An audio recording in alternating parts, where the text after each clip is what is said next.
Sudah 2 tahun Arfan dan Rianti mengarungi bahtera rumah tangga, bukan dalam limpahan bahagia, tapi dalam lautan kesulitan.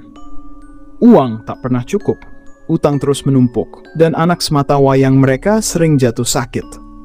Sehari-hari mereka bekerja serabutan, mencoba peruntungan lewat dagangan kecil dan pinjaman online. Namun semua terasa sia-sia. Dunia seolah menutup semua pintu harapan untuk mereka. Malam itu, dapur kembali tak mengepul.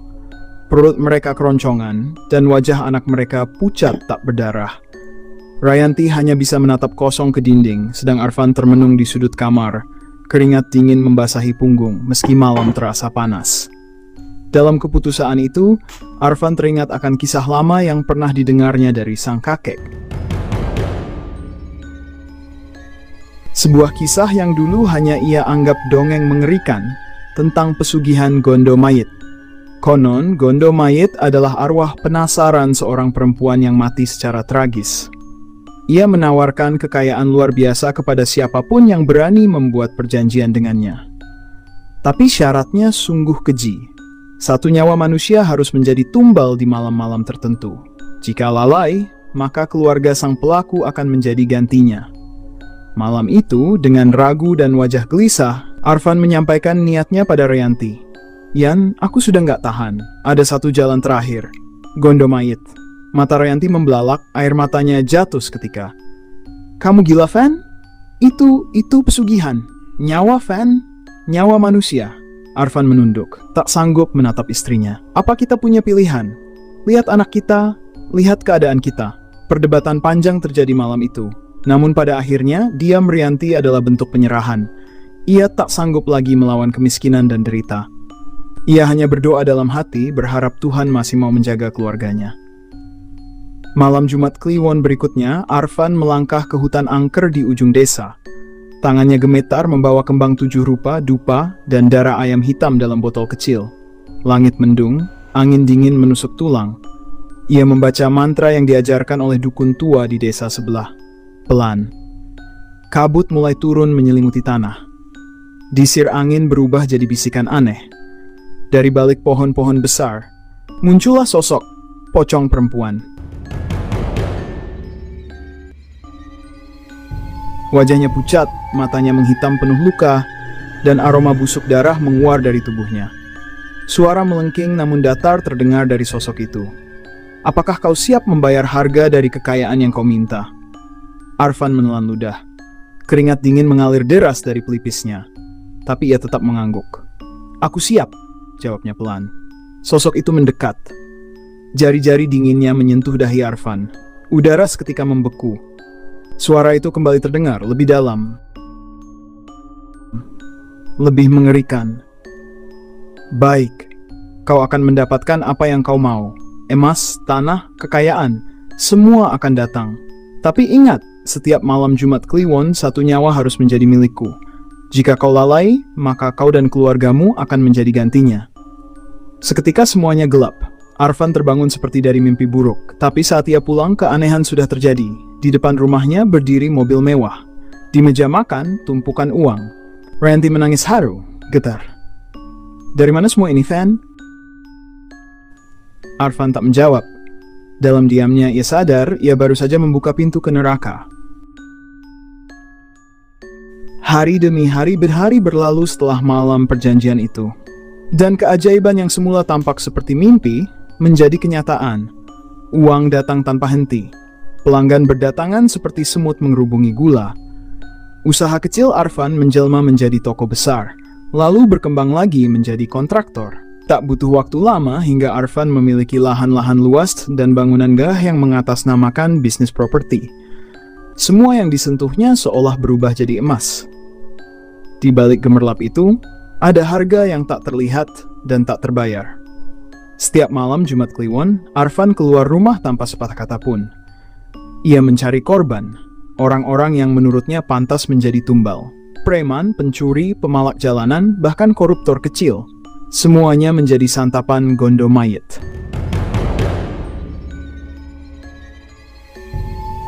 Dan setiap kali darah tertumpah, kekayaan Arfan berlipat ganda. Rianti tahu. Ia tahu sejak malam pertama, saat mobil mewah tiba-tiba muncul. Ia tahu setiap Jumat Kliwon saat Arfan pulang dengan mata kosong dan bau anyir di bajunya. Tapi ia diam. Ia memilih menutup mata dan memeluk anaknya erat-erat. Namun kemakmuran ternyata bukan penawar bagi luka hati manusia. Lambat laun Arfan berubah. Kemiskinan masa lalu membuatnya haus akan segala kenikmatan dunia. Ia tak lagi pulang tepat waktu. Ia lebih sering berada di luar, bersenang-senang di kafe mewah, menggoda perempuan-perempuan muda yang haus akan kemewahan. Arfan bukan hanya melupakan keluarga, ia juga melupakan janjinya. Rayanti tak lagi menjadi prioritas. Bila bertanya pun, ia dibentak. Bahkan kadang-kadang, tangan Arfan melayang ke pipi perempuan yang dulu ia janjikan dunia. Arfan telah berubah menjadi pria lain, pria yang dikuasai nafsu, keserakahan, dan kekuasaan. Namun malam itu, semua berubah.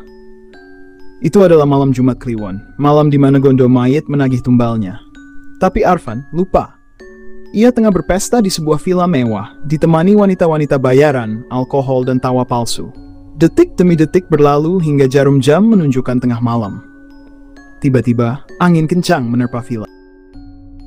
Jendela terbuka sendiri, lampu padam serentak. Para wanita menjerit, tapi suara mereka lenyap dalam angin.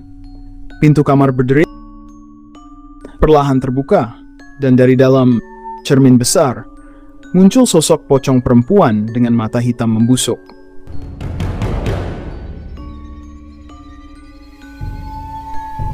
"Kau lalai, Arfan." Bisikannya bagai cambuk dari neraka. Arfan terjatuh dari sofa, tubuhnya gemetar hebat. Ia berlari keluar villa, menjerit meninggalkan segalanya. Ia menelepon Rayanti, tapi tak ada jawaban. Dering demi dering bergema tanpa jawaban, seperti suara lonceng kematian. Panik, paranoia, ketakutan mencekik tenggorokannya. Ia menyetir pulang dengan kecepatan tinggi, nyaris menabrak beberapa kendaraan di jalan. Saat tiba di rumah, suasana sunyi. Terlalu sunyi, lampu menyala, pintu terbuka lebar. Tapi Rayanti dan anak mereka tak ada. Di ruang tamu, ia melihat boneka anaknya tergeletak berlumuran darah. Dan dari dapur terdengar suara tawa kecil. Lembut, menyeramkan.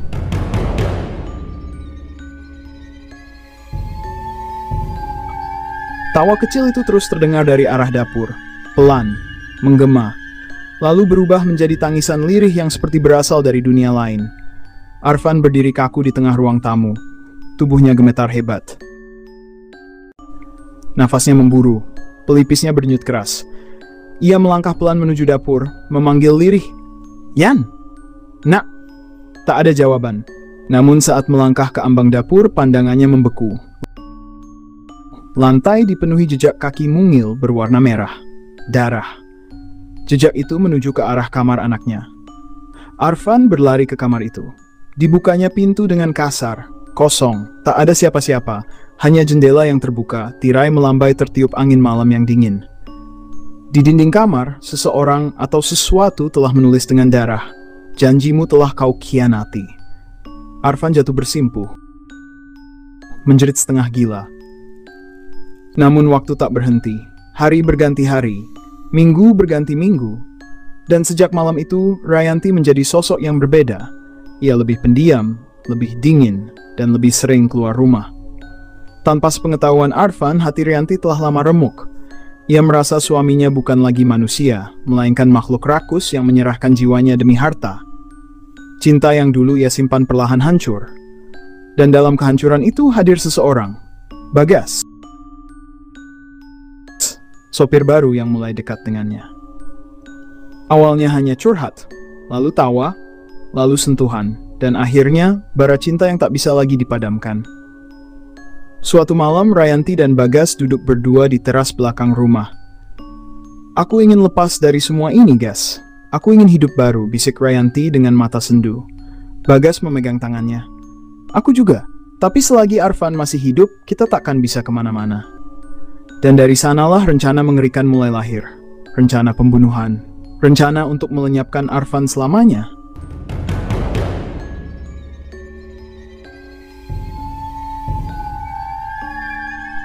Malam itu sunyi. Di dalam kamar, Arfan tertidur pulas setelah mabuk berat. Dengkurannya kasar, tubuhnya tak bergerak sedikit pun. Di luar kamar, dua pasang mata memperhatikannya dalam diam. Rayanti dan Bagas seperti dua serigala yang menunggu mangsanya tak sadarkan diri. Bagas memakai sarung tangan lateks. Pelan-pelan ia membuka pintu kamar. Arfan melangkah seperti bayangan. Rayanti berdiri di ambang pintu, menahan napas. Setiap detik terasa seperti seabad. Begitu tiba di samping ranjang, Bagas mendekat, menatap wajah Arfan. Lalu, cekik! Tangannya langsung membungkus leher Arfan. Tubuh Arfan menggeliat, matanya terbuka tapi terlalu lambat. Nafasnya tersendat. Tangan-tangannya mencoba meronta, namun kekuatan Bagas jauh lebih besar. Dalam waktu singkat, suara seraknya hilang. "Arfanti!" "Cepat!" bisik Rayanti panik. Mereka segera mendandani mayat Arfan dengan pakaian olahraga lengkap, kaos, celana training, sepatu lari. Lalu jenazah itu diseret keluar, dimasukkan ke kursi belakang mobil. Masih dini hari, jalanan sepi. Bagas menyetir mobil sejauh mungkin hingga sampai ke sebuah jurang terpencil yang jarang dilalui orang. Di sana, tanpa ragu Bagas turun, membuka pintu belakang, dan mendorong mobil itu hingga jatuh menggelinding ke dasar jurang yang curam dan gelap. Tugas selesai. Pagi harinya, sekitar pukul 07, sekelompok pencari rumput menemukan bangkai mobil yang hancur. Polisi datang mengevakuasi jenazah. Awalnya semua tampak seperti kecelakaan tragis. Mobil rusak berat, jenazah ditemukan di kursi belakang. Namun sesuatu mengusik kecurigaan mereka, bekas cekan di leher Arfan. Dan pertanyaan muncul, mengapa korban yang menyetir justru ditemukan di kursi belakang? Polisi memutuskan melakukan penyelidikan lebih lanjut. Di rumah sakit, Rayanti menangis sejadi-jadinya. Ia pura-pura lemas, pingsan, menggenggam tangan anaknya sambil meratap kehilangan. Orang-orang menaruh iba, namun mata polisi yang berpengalaman menatap tajam. Kecurigaan makin menguat ketika Rianti gugup saat polisi menyatakan ingin memeriksa rumah dan CCTV. Bagas mencoba menenangkan. "Tenang, Yanti. Aku sudah hapus semua rekaman CCTV. Kita aman." Rianti mengangguk lemah, walau jantungnya berdetak tak karuan. Namun kebenaran tak bisa dibunuh. Polisi memanggil ahli IT dan menyelidiki hard drive CCTV. Dan dari sampah digital, rekaman malam itu ditemukan. Masih bisa dipulihkan. Rekaman itu memperlihatkan dengan jelas, Bagas menyelinap masuk ke kamar Arfan, memakai sarung tangan, mencekik majikannya sampai mati, mendandani mayat, menyeretnya ke mobil. Semua terekam. Bukti tak terbantahkan, Bagas dan Rayanti ditangkap. Saat diinterogasi, Rayanti histeris. Bagas mencoba mengelak, tapi semua sudah terlambat. Setelah menjalani beberapa persidangan, vonis dijatuhkan hukuman mati untuk keduanya. Namun keadilan dunia ternyata bukan akhir dari cerita ini. Malam Jumat Kliwon. Di rumah tua Arfan yang kini kosong, angin berdesir. Dinding-dinding berderak pelan. Cermin di ruang tamu menghitam. Dan dari balik bayangan, sosok pocong perempuan dengan wajah busuk muncul. Gondomayit. Ia menyeringai menatap ruang kosong, lalu membisikkan mantra dalam bahasa yang sudah lama dilupakan manusia. "Kau diberi kekayaan, namun kau sendiri yang mengabaikan janji. Sekarang kau menjadi pelayan abadi Gondomayit. Tugasmu menyediakan tumbal selamanya." Dari dalam lantai rumah itu suara rintihan dan jeritan menggema, dan perlahan arwah Arfan muncul. Matanya kosong, wajahnya pucat. Ia kini bukan manusia lagi. Ia adalah pelayan gelap milik Gondomayit. Tahun berganti. Rumah besar Arfan yang dulu megah kini terbengkalai. Rerumputan liar tumbuh liar, dinding rumah berlumut dan jendela-jendelanya retak. Tak ada yang berani mendekat, apalagi masuk ke dalamnya. Warga desa menyebutnya rumah tangisan. Karena setiap malam Jumat Kliwon, terdengar suara tangis, tawa kecil, dan bisikan mengerikan dari dalam. Namun dari reruntuhan masa lalu itu, satu nyawa kecil masih hidup. Raka, anak sematawayang Arfan dan Rayanti. Setelah kematian kedua orang tuanya, Raka diasuh oleh seorang paman dari pihak ibu. Lelaki sederhana, penjual ayam goreng keliling. Meski hidup pas-pasan, ia menyayangi Raka seperti anak kandung. Tapi sejak usianya menginjak 7 tahun, Raka mulai berubah. Ia sering berbicara sendiri. Ia menggambar sosok perempuan berwajah busuk dalam setiap kertas kosong. Kadang ia berdiri di depan cermin berjam-jam, tersenyum, seperti sedang berbicara dengan seseorang. Paman dan bibinya khawatir lalu membawanya ke ustadz dan psikolog. Namun semua mengatakan hal yang sama. Anak ini memikul warisan dosa yang tak terlihat. Suatu malam Jumat Kliwon, saat paman dan bibinya terlelap, Raka menghilang dari tempat tidur. Ia berjalan sendiri, tanpa alas kaki. Menyusuri jalan gelap menuju rumah tua yang dulu ditempati orang tuanya.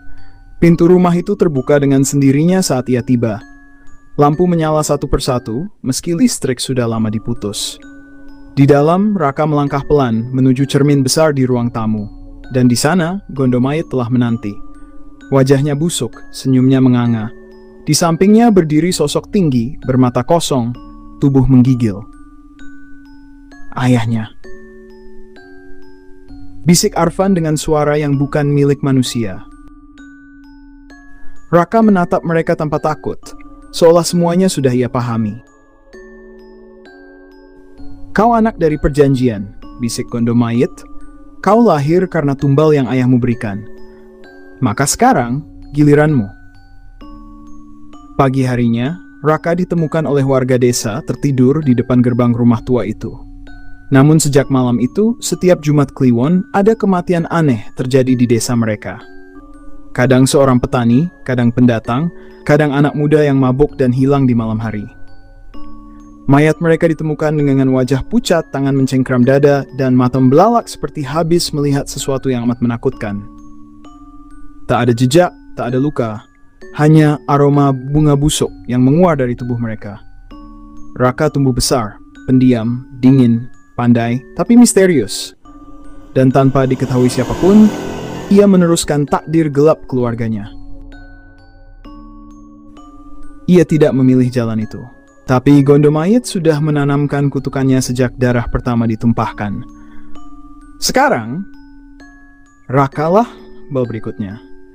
Dan lingkaran pesugihan Gondomayit tak akan pernah berakhir. Raka tumbuh dalam bayang-bayang kutukan, namun jauh di lubuk hatinya, ia selalu merasa bahwa hidup bukan hanya soal darah dan tumbal. Sejak kecil, suara-suara dan mimpi buruk tak pernah lepas darinya. Namun Raka memiliki satu hal yang tidak dimiliki ayahnya, kemauan untuk melawan. Suatu malam Jumat Kliwon saat usianya 19 tahun, Raka kembali bermimpi berada di depan cermin rumah tua. Di sana berdiri Gondomayit, dan di sampingnya Ro Arfan, ayahnya. Waktunya, Raka, bisik Gondomayit. Kau darah perjanjian, tumbal harus diberikan. Kau tak bisa lari dari takdirmu. Tapi malam itu Raka tidak takut. Ia justru menatap mata makhluk itu dan berkata, "Aku bukan ayahku. Aku tidak akan jadi pelayanmu. Kutukan ini berhenti malam ini." Gondomayit menggeram, rumah berguncang. Cermin retak. Arfan menjerit, suaranya bercampur rasa bersalah. Namun saat itu juga, dari saku bajunya, Raka mengeluarkan sebuah kalung berisi potongan surah Yasin, pemberian kakeknya dulu. Lelaki alim yang sempat menyesal tak bisa menyelamatkan Arfan dari jalan pesugihan. Raka membacakan ayat-ayat suci dengan suara gemetar namun mantap. Gondomayit menjerit. Sosoknya mulai terbakar oleh cahaya dari dalam cermin. Arfan menangis, namun kali ini tangis penyesalan. Ia berkata lirih, "Terima kasih anakku, kau telah memutus rantai ini." Cermin hancur. Rumah tua itu runtuh dengan gemuruh keras. Warga desa berlarian mengira itu gempa kecil. Tapi di tengah reruntuhan, Raka berdiri tegak. Kutukan itu berakhir. 5 tahun kemudian, Raka tumbuh menjadi pemuda cerdas dan sukses, mendirikan yayasan sosial untuk anak-anak yatim, menebus dosa keluarga dengan kebaikan. Ia menikah dengan seorang guru muda bernama Alia, wanita sederhana berhati lembut yang mencintainya apa adanya. Mereka tinggal di rumah kecil sederhana, tapi penuh dengan canda tawa. Setiap malam Jumat Kliwon, Raka duduk di teras, menatap langit. Tak ada lagi suara tangisan, tak ada lagi cermin, tak ada lagi bau bunga busuk. Yang ada, hanya damai. Karena kutukan hanya bisa dilawan bukan dengan kekuatan, tapi dengan niat suci dan keberanian untuk memutus rantai dosa. Selesai. Sekian untuk kisah kali ini. Bagaimana menurut kalian tentang kisah ini? Tulis komentar kalian di kolom komentar, dan semoga apa yang sudah saya sampaikan dalam kisah ini dapat dijadikan pembelajaran untuk kita semua. Jangan lupa untuk komen, like, dan subscribe, agar tidak ketinggalan cerita menarik lainnya. Sekian dan terima kasih, semoga bermanfaat. Wassalamualaikum warahmatullahi wabarakatuh.